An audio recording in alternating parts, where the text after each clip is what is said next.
Welcome friends to another r/IDontWorkHereLady video. If you don't work here, but you want to do something to help out, make sure to hit those like and subscribe buttons down below. That said, our first story of the day is by Used Refrigerator 13, Wholesome. I was dressed in business professional attire, skirt, blouse, jacket, and heels, and ran by the grocery store on my way home to grab lunch meat. As I was looking for what I wanted, an older man stopped me and asked if I knew where something else was. Politely, I looked at the aisle numbers and told him specifically where the aisle was. I believe it was down. I frequented this location a lot. He then realized I didn't work there and apologized to me for bothering me. I assured him it was no problem and we both went our happy ways. Be honest, if you're at the store minding your own business, doing your own grocery shopping, and an older man walks up asking if you know where things are, would you stop and try to help them even if maybe you didn't even have a clue? Or would you rather just say you don't know, you don't work there, and hopefully just kind of weasel out of it? Let me know in the comments down below. Our next story is by Food Rage, Don't Wear Red and Super C. A few years ago, I went to a Super C close to my home wearing a red t-shirt, coincidentally the same color of the employee's uniform, and I was searching for something, don't remember what exactly, and a lady came to me. I was listening to music on my big headphones, so I take them off when I realized she was talking to me. Yes, I asked. You know, it's very unprofessional to listen to music when you're working. I don't work here. She apologized and left. And that is the story of my first and last time wearing that red t-shirt. Well, at least they apologized, right? Frankly, considering some of the Karens we experience in these IDontWorkHereLady stories, I feel like OP got off pretty light actually. Just goes to show though that some colors are just not salvageable in some stores. You go to Malmart wearing blue, you're in trouble, buddy. Don't even consider wearing a vest either. This next story is by Katie Vicky, I don't work here, laundromat version. This morning, I finally had my first I don't work here moment, and it had a happy ending.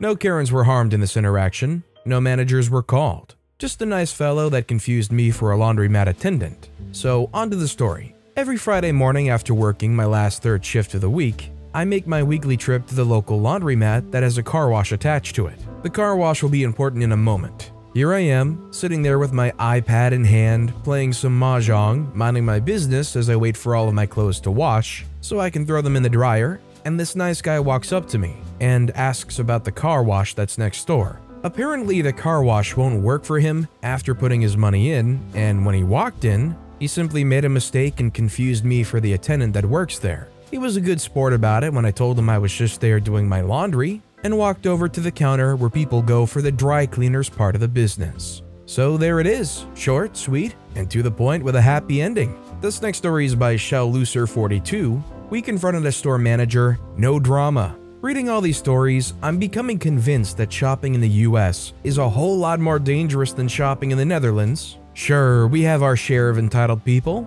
but I never came across such extreme situations over here. Very happy about that too. Today, my girlfriend came over to visit and she even brought homemade sushi. Now, we nearly always eat sushi with beer, because we can both enjoy that. I still had 3 half-liter cans, so cheers. The sushi was amazing and the beer tasted great too.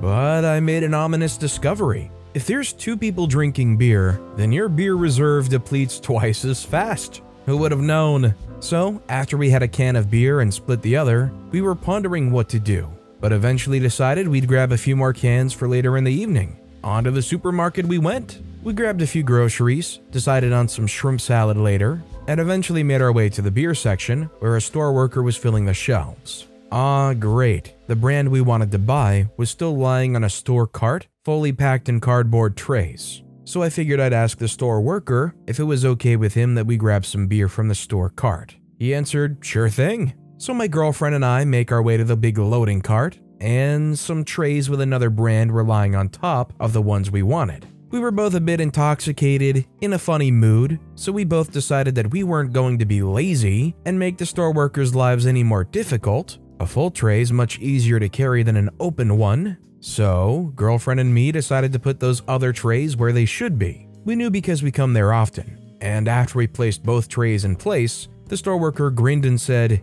"You guys really don't need to do that, but thanks." I told him it wasn't a problem at all because the last thing we want to do is bother him with his work. So I grab a tray of the brand we want, open it, ask my girlfriend how much we should buy.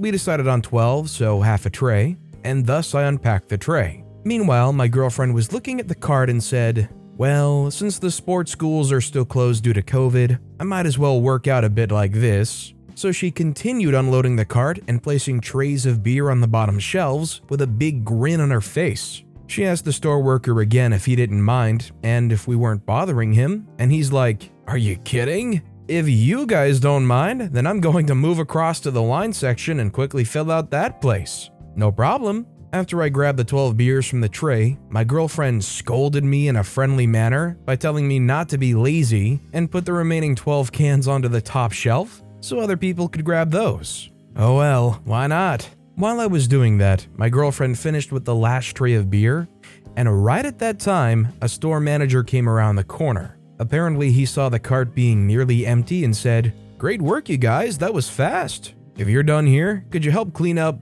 Wait, you guys don't work here, do you?" We apologized for the confusion, quickly explained ourselves that we were in a funny mood and how my girlfriend figured she might as well do some beer training. The store worker also came over and told the manager how we asked, and that he figured he'd let us be for a moment. The store manager thought it was funny, thanked us for our help, and after my girlfriend asked again, he assured us that it was perfectly fine. Made us feel really good. Well, it's definitely a long-lasting memory where you go to the store, kind of drunk, tipsy, feeling some kind of weird way, and you just, I don't know, end up helping out around the store. It only would have been more complete if you had actually gotten the mops out and were like actually mopping up. And for both the worker and the store manager, I bet that would have been so funny and hilarious and totally wacky and zany if you went and did that. Our next story is by Napole Cameron. Karen upset because she needs to get a mini Bluetooth speaker. The story took place an hour ago or so.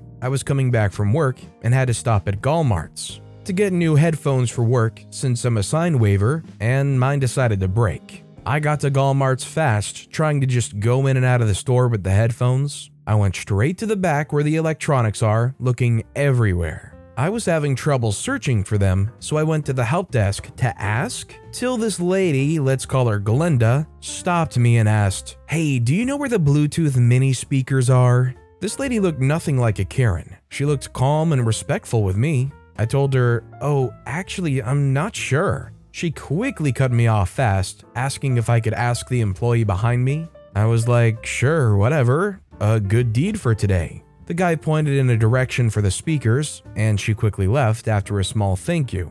I had to interrupt the guy again for the headphones, and he told me the same lane as the speakers. I went to look, and the lady came up to me realizing I wasn't an employee and said, "Oh, sweetie, I'm so embarrassed. I thought you were an employee when I asked you about the speakers." I giggled and told her it's okay, I don't mind at all. We both left back to the electronic desk to ask to open the locked items. Me and Glenda noticed that the employee was just chatting and chatting with these two boys till he realized we were waiting and asked Glenda what she needed. Glenda quickly told him about the speaker, but was cut off, and the employee said, "I'm not actually employed by Malmart's, but work with a phone company that has a contract with them. I don't have the keys, and the employee that's supposed to be here is late, but he'll arrive in 15 minutes or so." Glenda just stared at this guy for at least a minute and a half. I jumped back as she let out the loudest scream ever. She was screaming, "Manager, manager, manager, get me the manager now, this is unacceptable."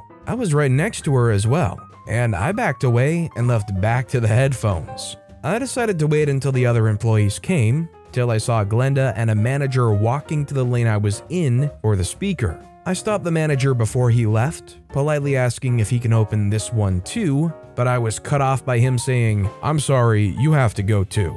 He was cut off. We were both stunned as Glenda started screaming, No, help her now. She was right after me, and she helped me when she doesn't work here. She was respectful, not like your other employee. Help her now."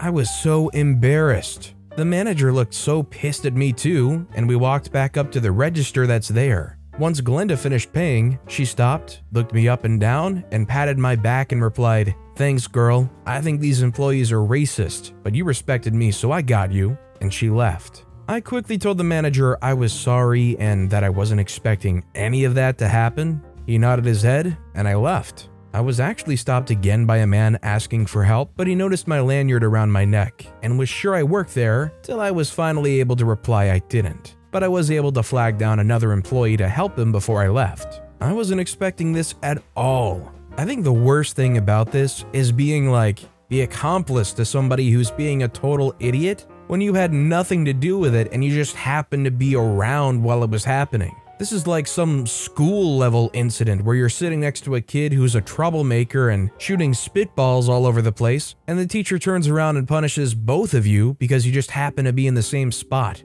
You absolutely just hate that feeling when the manager's like, no, you gotta leave too. It's like, I didn't even do anything. Our next story is by Didn't Know You Can Read. I confused a nurse. A couple of years ago, I was admitted to a hospital via an ambulance, and to check if I'm okay, they cut open my shirt, hoodie, and winter jacket. When I was finally released, they gave me some scrubs to wear, as the only thing I had left were my pants. But I was furious and frustrated because that was my only good jacket. When I got home, I drowned my foul mood in alcohol. I leaned against my washing machine in the basement, as it showed there were only a couple of minutes left, so I decided to wait. While waiting, I dozed off and kinda fell over. Of course, it had to be this moment one of my neighbors came by at 10 p.m. and called an ambulance again. Keep in mind, I hadn't changed yet. The next day, when I was ready to go home again, I was looking for the exit, but couldn't find it. In my sweetest voice, and kind of embarrassed, I asked the nurse that came along where I could get out of the building, as I got lost. When I was a couple of steps away, she talked to a coworker and asked her where they got this sweet little girl